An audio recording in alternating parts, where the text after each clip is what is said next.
When we first started gardening, we did not do much garden cleanup in the fall. In fact, I think there was years where we just walked away in October and didn't look back until about March or April. We were a little burned out. It's taken a few years to kind of figure out what to do in the fall to set us up for success the following year. And it's maybe a week of work. It's not that much, and your next year gets off to a much better start. So today we're just going to talk about what each of us does to clean up our gardens in the fall, and then kind of how we prepare for the following year. So if that's something that interests you, stick around.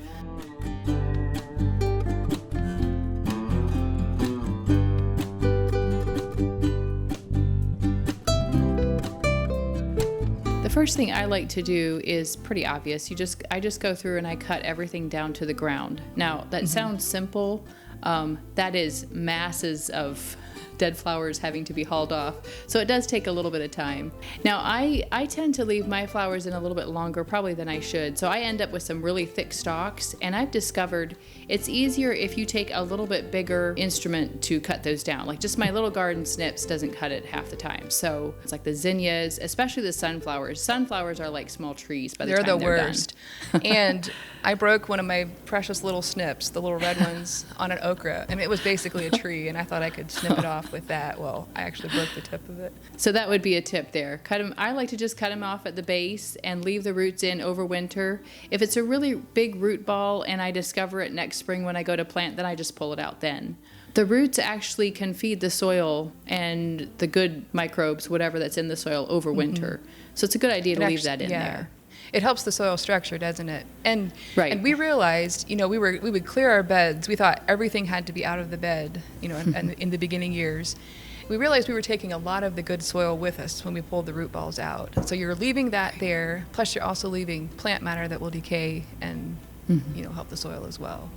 As we're clearing the plants, there's some that I do pull. I will pull the weeds probably, but like established plants with large stalks, I'll just cut those off and let them. But I like to try to get all of the leaves. This is something that you taught me, Rosita, is to pull all the leaves off the bed that may have been affected by mildew or whatever.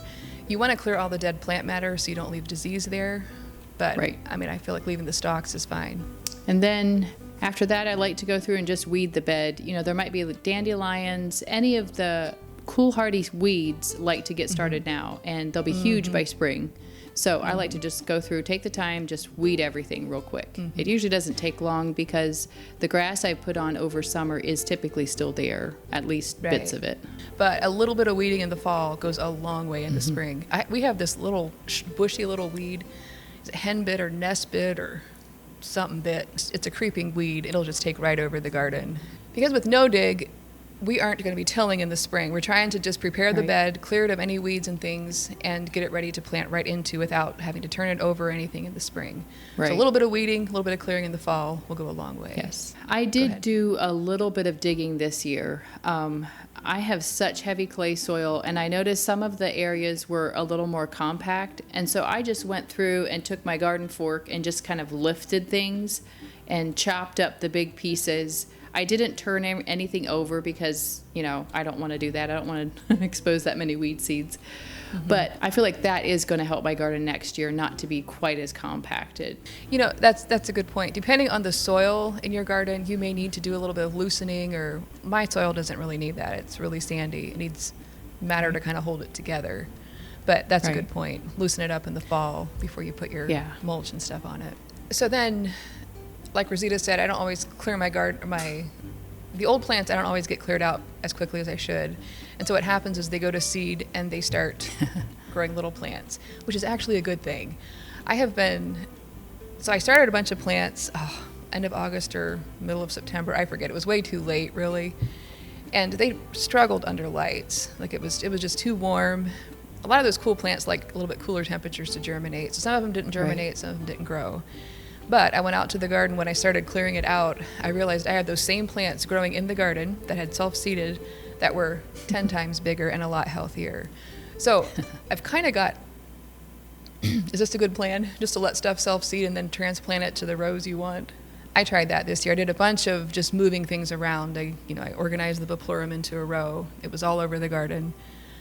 Larkspur, Nigella, Orlea, a few other things. I forget what they were, but I actually decided that's a lot easier than trying to grow them inside and transplant them out. I've had the idea, something similar to that, just like growing them on my back porch or something, you know, where they get cooler temperatures. They're not under those lights that get so warm. Yeah.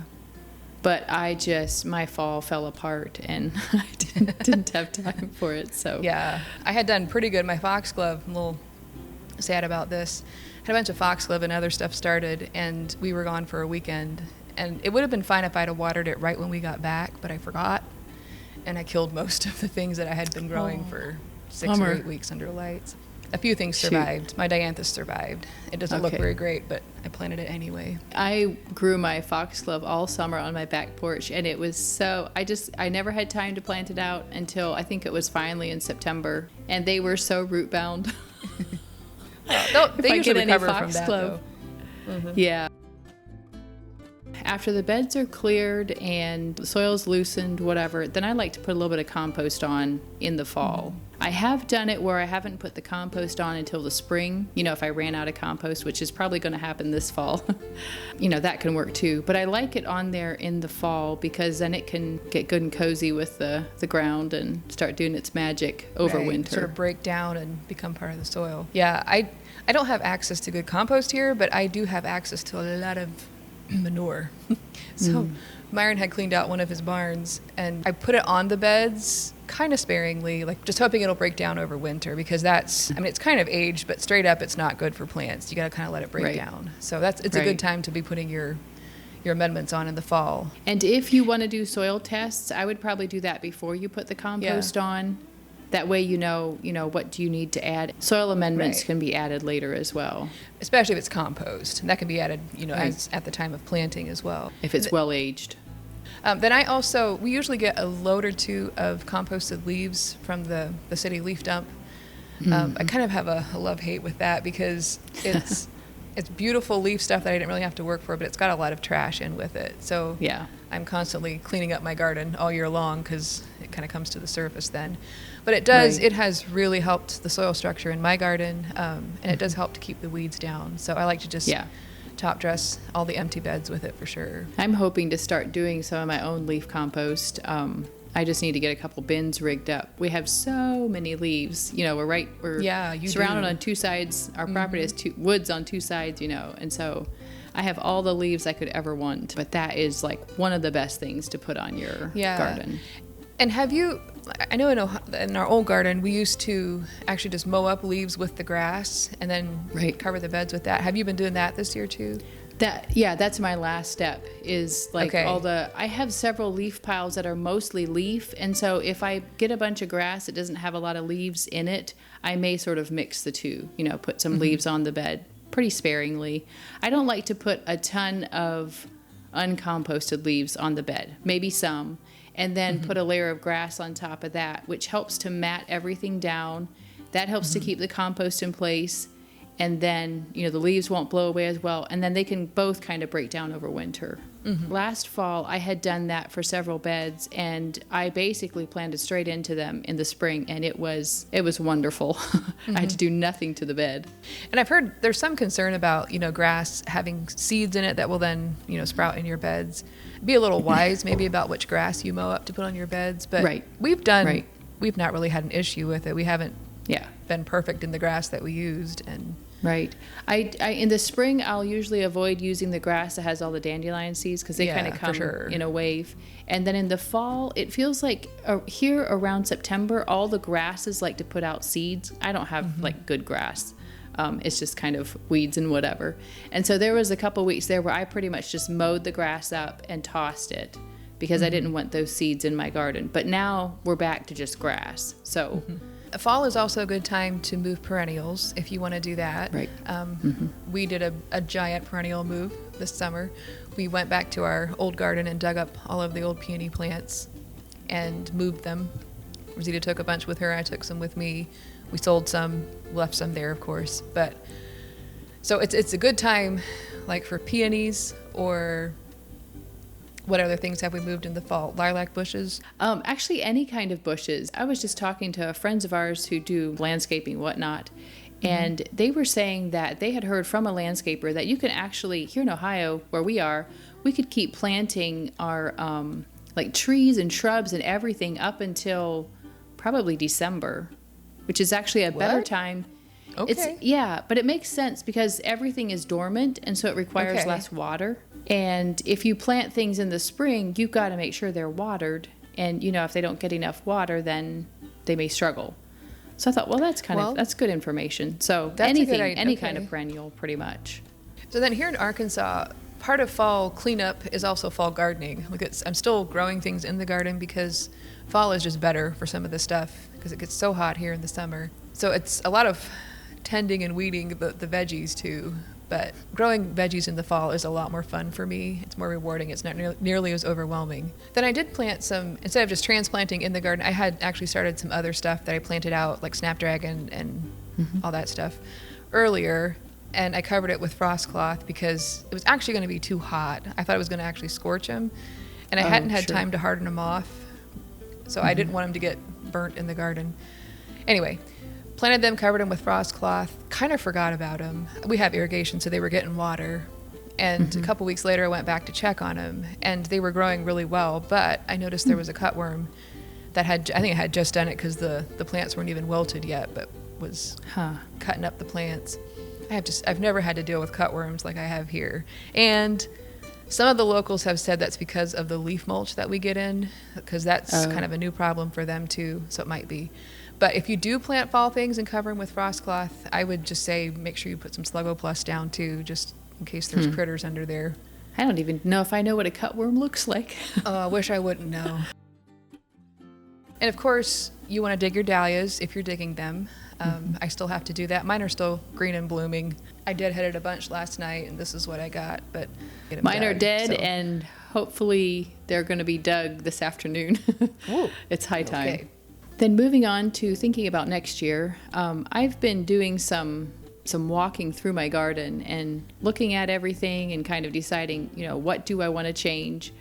I've had ideas all through the year, but now's the time to actually make up my mind, do I want to go ahead and do this? I need to order my seeds. I need to think about, am I adding shrubs or bushes or anything in the garden? I kind of like to revisit my plan and decide, okay, what I had planned originally, is that what I'm going to keep on doing, or am I going to switch up what my garden looks like?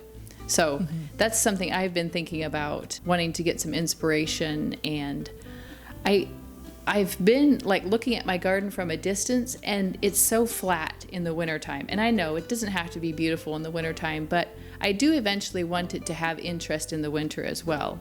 So I think it is time to start adding some bigger bushes, shrubs, things into the garden for me. I need to decide what I'm doing with my fence. I've just had this sort of practical, slightly ugly electric fence around the garden just to keep critters out.